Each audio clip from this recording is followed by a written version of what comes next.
जय भीम साथियों। आज है हम नागपुर के दीक्षा भूमि परिसर पे, जहाँ पे 14 अक्टूबर 1906 के दिन परम पूज्य डॉक्टर बाबा साहब अम्बेडकर ने एक क्रांति किए थे। वो क्रांति थी रक्त विरहित। इस क्रांति के माध्यम से भारत के दबे कुचले समाज को एक मुख्य प्रभाव में लाने का काम डॉक्टर बाबा साहब अम्बेडकर ने किया था। वो काम था धम्म दीक्षा समारोह, और यहाँ पे बौद्ध धर्म की दीक्षा उन्होंने दिए थे। आज 25 दिसंबर 2016 को उसी प्रकार की एक क्रांति होने जा रही है ओबीसी सत्यशोधक परिषद के माध्यम से, जो धम्म दीक्षा का कार्यक्रम ले रहे हैं और बड़े पैमाने पे ओबीसी समाज के जो तबका है उनको बौद्ध धर्म की दीक्षा देने जा रहे हैं। साथियों, आइए जानते हैं सार्वजनिक धम्म दीक्षा परिषद समारोह के अध्यक्ष प्राध्यापक रमेश जी राठौड़ सर इनसे इस समारोह के बारे में। सप्रेम जय भीम। मेरे ओबीसी भाइयों, आज हम हमारे पुराने घर में हम जा रहे हैं।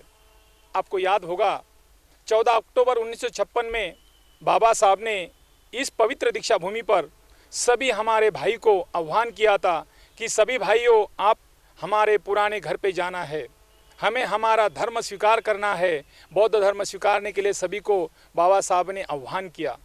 उस आह्वान को हमारे जैसे पिछड़े जमात के जो लोग थे, ओबीसी, एससी, एसटी, विजेएनटी, आदिवासी, सभी को बाबा साहब ने आह्वान किया।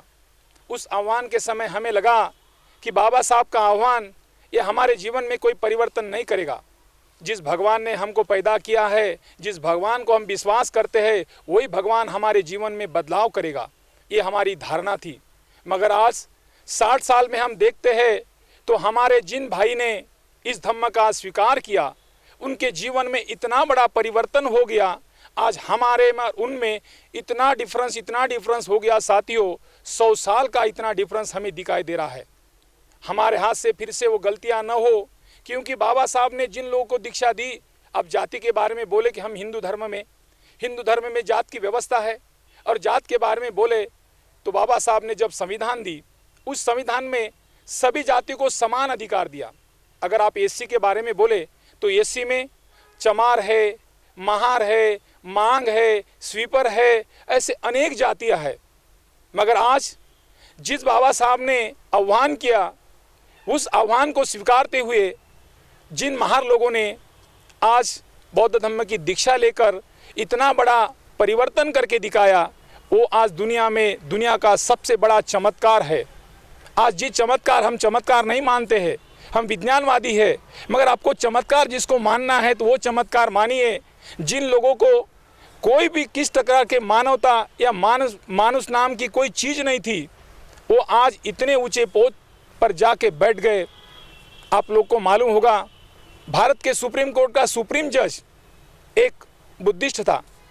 आज भी जिन लोगों को न्याय के लिए या धन के लिए हाथ पसराना पड़ता है, उस समाज के, उस जात के जिन लोगों ने बौद्ध धर्म स्वीकार कर लिया, भालचंद्र मुनगेकर नियोजन आयोग में एक सदस्य थे, नरेंद्र यादव नियोजन आयोग में एक सदस्य थे। साथियों, आप लोगों को मालूम होगा कि हम विद्या से बारे में, शिक्षण के बारे में बहुत दूर थे। कभी शिक्षा हमें नहीं मिलती थी। शूद्रांति शूद्र को कहा गया, ये वर्ण व्यवस्था में, मनुस्मृति में कहा कि तुम्हें कोई सीखने का अधिकार नहीं, पढ़ाई का अधिकार नहीं। आज देखा जाए तो इतने यूनिवर्सिटी का, भारत की पूरी यूनिवर्सिटी का अध्यक्ष सुखदेव थोरात बन गए। ये कितना बड़ा करामत है, बाबा साहब का करामत है। इसलिए हम लोग कहते हैं, कितने मराठी में कहते हैं, कितने संत आले, किती संत जायले, कोणी आमच्या नवसाला नाही पावला, किती देवी आला, किती देवताला, कोणी आमच्या नवसाला नाही पावलं, पूजा केला, अर्चा केला, कोणी नवसाला नाही पावलं, एक भीम जन्माला, माती गोट्याच्यातला पेन दावला, कोटी कोटी कर्माची फळे उजळली भीमा तुझ्या जन्मामुळे। अगर एक महामानव जन्म नहीं लेता तो आज हम जिन लोगों की तरफ देख रहे हैं, उनके जीवन में इतना बड़ा परिवर्तन नहीं आता। उस समय बाबा साहब ने संविधान लिखी। संविधान लिखते समय बाबा साहब ने कहा कि इस देश का ओबीसी वर्ग हमारा बड़ा भाई है। बड़ा भाई इस नाते से हमें भारतीय घटना में पहला नंबर दिया, 340 कलम हमारे लिए है। बाद में एससी और एसटी के लिए दिए 341, 342। हमें बड़ा भाई मानकर हम उस गर्मी में रहे कि हमारे जीवन में बदलाव ये कोई नहीं कर सकता। हमारा बदलाव हमारा वो भगवान करेगा, वो देव करेगा। जब हम इन लोगों के साथ देखते हैं, और आज हमको इतना फीलिंग होता है, अरे हम उस समय बाबा साहब के साथ गए होते तो आज हम इनके ऊपर रहते। तो भी हमारी गलतियां हमारे ध्यान में आ गई। और हम आज बाबा साहब ने जो जिन लोगों को दीक्षा दी, हमें देखते हैं सर कि उस समय का जो परिवर्तन है, अब बाबा साहब ने, मैंने बोला कि संविधान सभी को दिया, मांग को दिया, स्वीपर को दिया। आज स्वीपर और मांग जाति या दूसरी जातियाँ देखते और महार जात को देखते तो ये दोनों में इतना डिफरेंस आ गया, इतना डिफरेंस आ गया। तो दुनिया का सबसे बड़ा जो हमारे चमत्कार है, जो आश्चर्य है, वो वही है।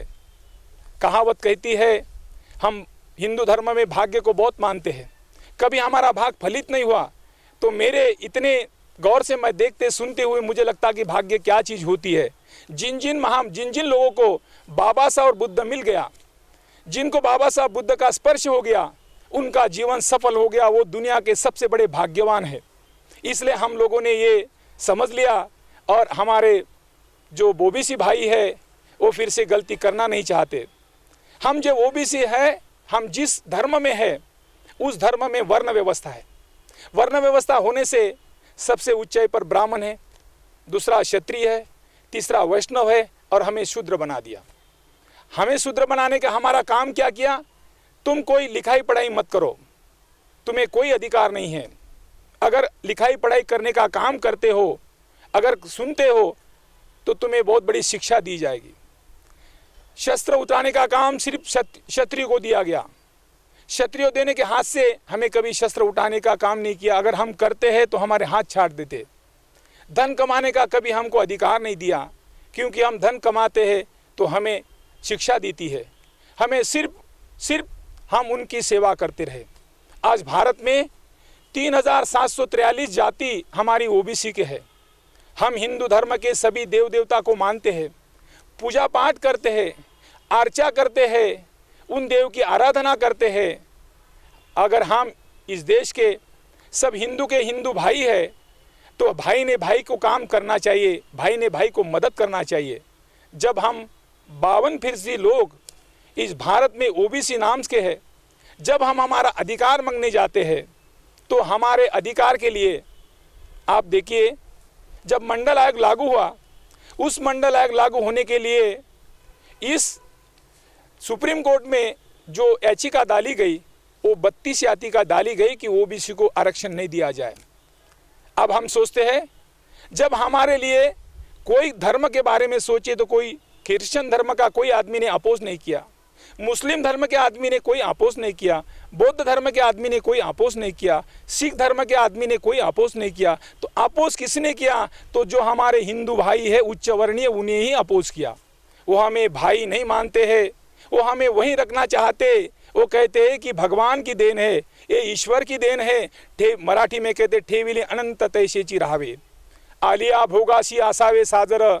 हम ऐसा ही सोचते रहे, हम सोचे कि भगवान की देन है, भगवान हमें आज न कल, कल न परसों आएगा, मगर हमारे भगवान कोई आने के लिए तैयार नहीं है।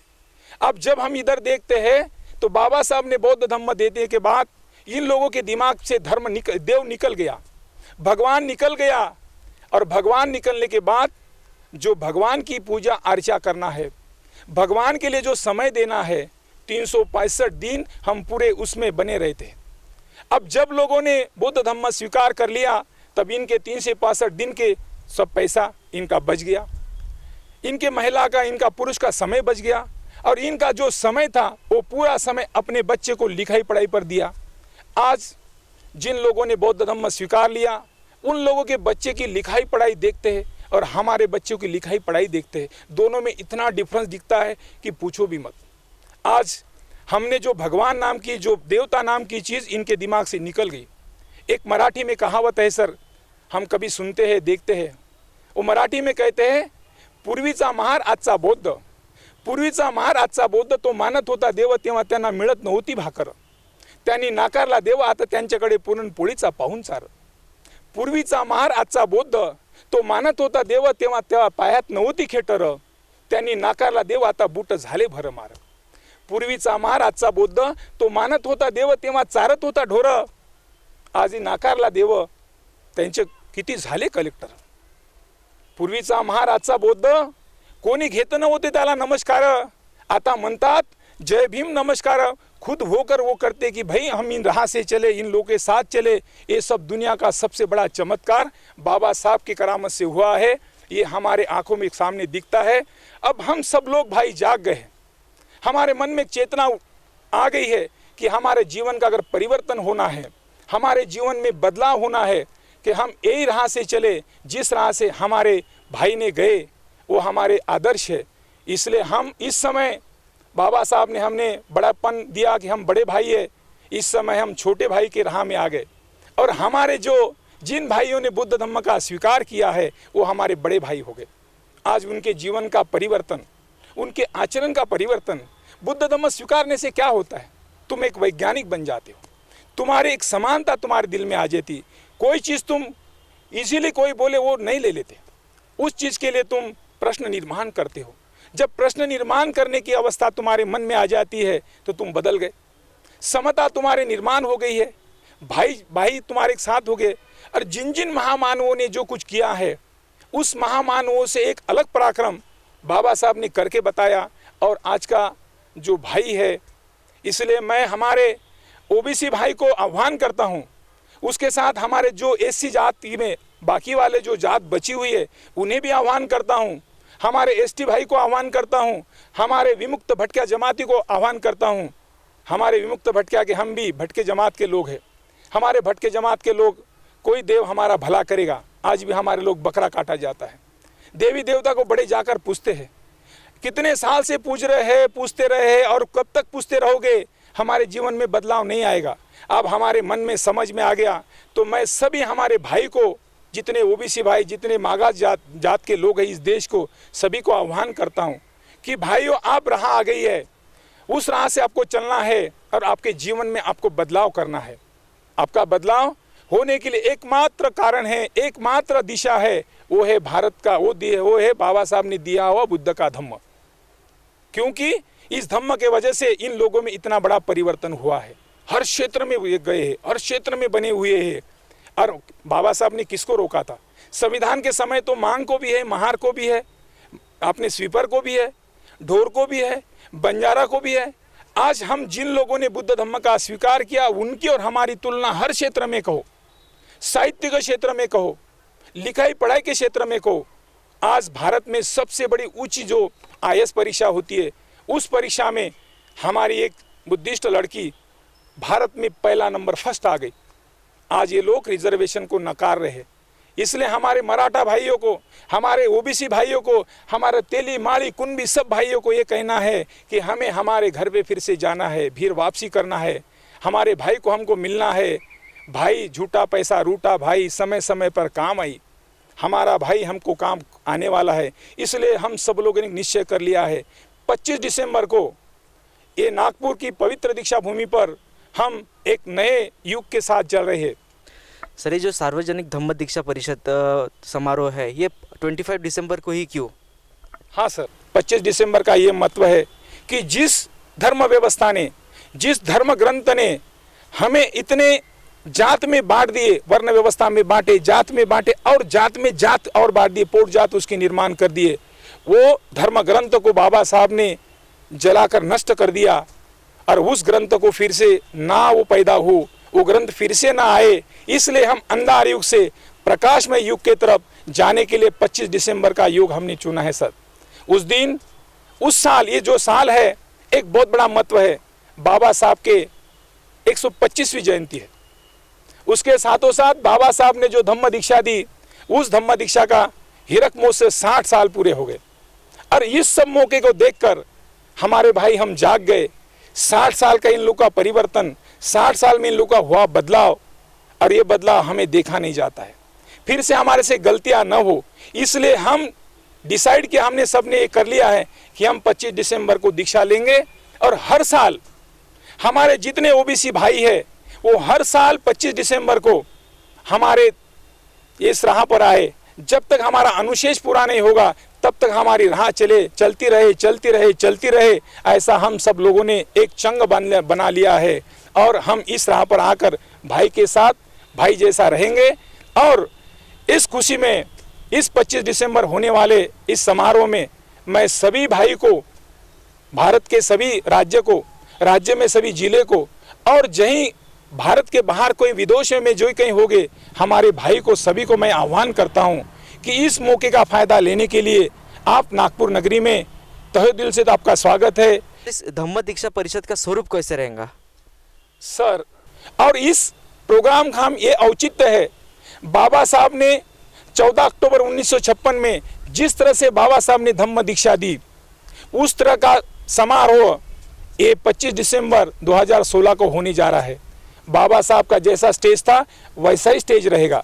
बाबा साहब को जिन बनते ने दीक्षा दी वैसा ही दीक्षा यहाँ इस समारोह में बनते सुरेश ससाई ये हमारे अध्यक्ष संदीप उपरे को दीक्षा देंगे, और उसके बाद संदीप उपरे हमें सभी को दीक्षा देंगे। इस समारोह के लिए हम एक बहुत बड़ी रैली निकालने वाले हैं। ये रैली निकलने वाली है संविधान चौक से। संविधान चौक से 11 बजे रैली निकलेगी। उस रैली में सबसे पहले हमारा भिक्षुगण रहेगा, उसके बीच में हम दीक्षार्थी रहेंगे, उसके बाद जो यहाँ के उपासक है और जो भाई बाहर के जो हमारे भाई है वो आएंगे, वो उस रैली में रहेंगे।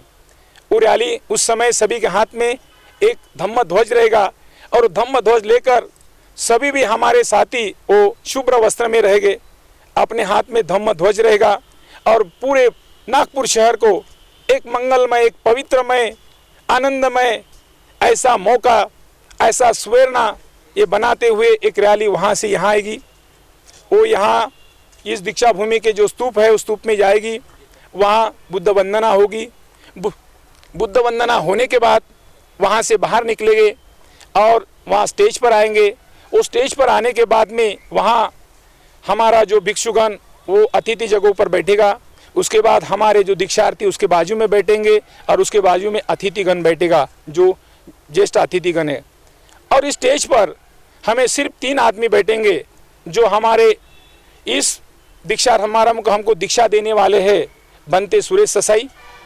और बाबा साहब ने जो दीक्षा दी थी उस समय दीक्षा के जो एक साक्षीदार है, ज्येष्ठ है सदानंदी फुलझेले जी, वो समारोह में उपस्थित रहेंगे, और हमारे इस ओबीसी परिषद के जो अध्यक्ष है संदीप जी उपरे वो वहाँ स्टेज पर रहेंगे। वो पूरा दीक्षा का समारंभ खत्म होने के बाद में शाम को बाबा साहब के समय जो नाटक हुआ था युग यात्रा नाटक होगा। इस तरह से वो 24-25 दिसंबर का कार्यक्रम होगा। उसके बाद दूसरे दिन हमारे जिन लोगों ने हमने बुद्ध धम्म की दीक्षा ली है, बुद्ध धम्मी दीक्षा लेने के बाद हम सब बुद्ध बन गए। हम जिस धर्म को छोड़कर अब नए धर्म में आ गए, अब हमें क्या सीखना है, हमें क्या करना है, और इन लोगों में हम जाकर क्या करेंगे, ये एक दिन की उनकी परिषद चलेगी। उस परिषद में सब बताया जाएगा। उनको एक बुद्ध मूर्ति दी जाएगी, उनको एक बुद्ध और उनका धम्म एक ग्रंथ दिया जाएगा, धम्म विधि का संस्कार पाठ जो वो दिया जाएगा। और बाबा साहब ने सबसे बड़ा एक अच्छा हमें बौद्ध धम्म देते हुए 22 प्रतिज्ञा दी, और उस प्रतिज्ञा में बाबा साहब ने 8 जो प्रतिज्ञा है वो सब नकारने के लिए बोले, और उसके बाद जो प्रतिज्ञा है सब हमारे मानव कल्याण के उन्नति के लिए है, और वो सब प्रतिज्ञा का हम सब पालन करेंगे। इसलिए उनके दीवार पर वो प्रतिज्ञा रहेगी, और इस तरह से हम बुद्ध धम्म का प्रचार प्रसार होता रहे, चलता रहे, और वैसे उनको प्रशिक्षित करते रहेंगे। और इस दीक्षा भूमि का हो या 25 दिसंबर को जहाँ जहाँ हमें मौका मिलेगा उस समय इस ढंग का प्रोग्राम होता रहेगा। और सभी को मैं आह्वान करता हूँ, सभी मेरे भाइयों, सभी मेरे दोस्तों, सभी को आह्वान करता हूँ, मेरी महिला भाई महिला बहन है, जो मेरे बाकी समाज के जो लोग हैं, इन सभी को आह्वान करता हूं कि सभी भाइयों 25 दिसंबर को नागपुर दीक्षा भूमि पर इस समारोह में शामिल हो, ऐसे मैं सभी को प्रार्थना करता हूं। सभी को जय भीम। सर, इस सार्वजनिक धम्म दीक्षा परिषद के लिए आप लोगों से क्या आह्वान करेंगे? मैं सभी मेरे ओबीसी भाइयों को आह्वान करता हूं, मेरी महिला बहन को आह्वान करता हूं कि 25 दिसंबर को ये धम्म दीक्षा का समारोह नागपुर शहर में पवित्र दीक्षा भूमि पर होने जा रहा है। हम सब लोगों को यहाँ जाना है, इसलिए हमने पहले संविधान चौक से इस समारोह का आने के लिए रैली का आयोजन किया है। इस रैली में आने के लिए सभी मेरे भाइयों, सभी मेरे बहन को एक आह्वान करता हूँ, सभी शुभ्र वस्त्र में आए, अपने साथ में एक पंचशील का बौद्ध धम्म का ध्वज साथ में लेके आए। आप सभी 11 बजे वहाँ आए और वहाँ से हम धम्म रैली का आयोजन किया है।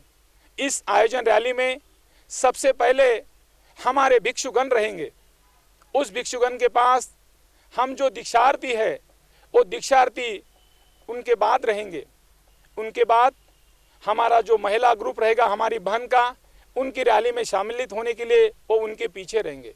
उसके बाद हमारे उपासक भाई है वो उनके पीछे रहेंगे। इस ढंग से हमारी रैली का आयोजन किया गया है और शिस्तबद्ध तरीके से नागपुर शहर में आने वाले सभी लोगों को और टीवी पर रिले होने के बाद इन लोगों को लगना चाहिए कि हमारे जो भाई है वो बुद्ध धम्म की ओर जा रहे हैं।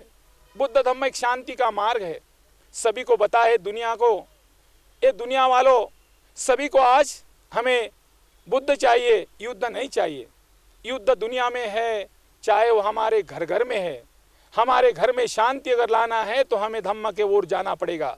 ये धम्म के ओर जाने के लिए शांति मार्ग और शांति यात्रा, शांति रैली हम निकाल कर सभी साथियों वहाँ से आए और चलते चलते हमें पवित्र दीक्षा भूमि पर जाना है। पवित्र दीक्षा भूमि पर जाने के पहले हम वहाँ गेट पर जिन जिन लोगों को दीक्षा लेना है, हमारा भिक्षुगण वो गेट से अंदर आएगा। अंदर आने के बाद बहुत बड़ा स्तूप है, उस स्तूप के अंदर जाएगा।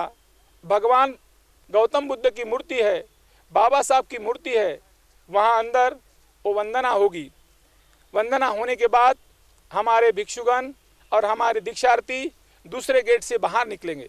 बाहर निकलने के बाद जिस स्थल पर हम दीक्षा का समारोह का आयोजन किया है उस स्थल पर हम सभी लोग, हमारे भिक्षुगण और दीक्षार्थी आएंगे। हम भिक्षुगण के लिए अलग बैठने की व्यवस्था की है। उनके साथ उनके बाजू में हमारे जो दीक्षार्थी है उन लोगों की व्यवस्था की है। और इस मौके पर जो अतिथिगण आएगा, जो विशिष्ट अतिथिगण रहेगा, उनके लिए हम अलग ढंग से व्यवस्था की है। सभी को आह्वान करता हूँ ये शांति का और ये ऐसा मौके पर हम सब इतनी शांति बनाए, इतने अच्छा इस प्रोग्राम को बनाने के लिए सभी ने अपना तन मन और चाहे जिस ढंग से आप दान कर सकते हो दान करें और इस मौके में सभी शामिल हो। इसलिए मैं सभी भाई को, पूरे भारत के बाद दुनिया के सभी भाई को मैं आह्वान करता हूँ, सभी भाइयों इस रैली में, इस समारोह में शामिल हो, ये सभी को मैं प्रार्थना करता हूँ। सभी को जय भीम। ये थे हमारे साथ सार्वजनिक धम्म दीक्षा परिषद के अध्यक्ष माननीय प्राध्यापक रमेश जी राठौड़ सर। जिस प्रकार 14 अक्टूबर 1956 को डॉक्टर बाबा साहब आम्बेडकर ने एक रक्तविहीन क्रांति की थी और एक इतिहास बनाया था, उसी प्रकार आने वाले 25 दिसंबर 2016 को आप भी बनिए इस क्रांति का ऐतिहासिक साक्षीदार। मैं प्रशांत बंसोड़, कैमरामैन आरजू कामले के साथ विदर्भ मूवमेंट।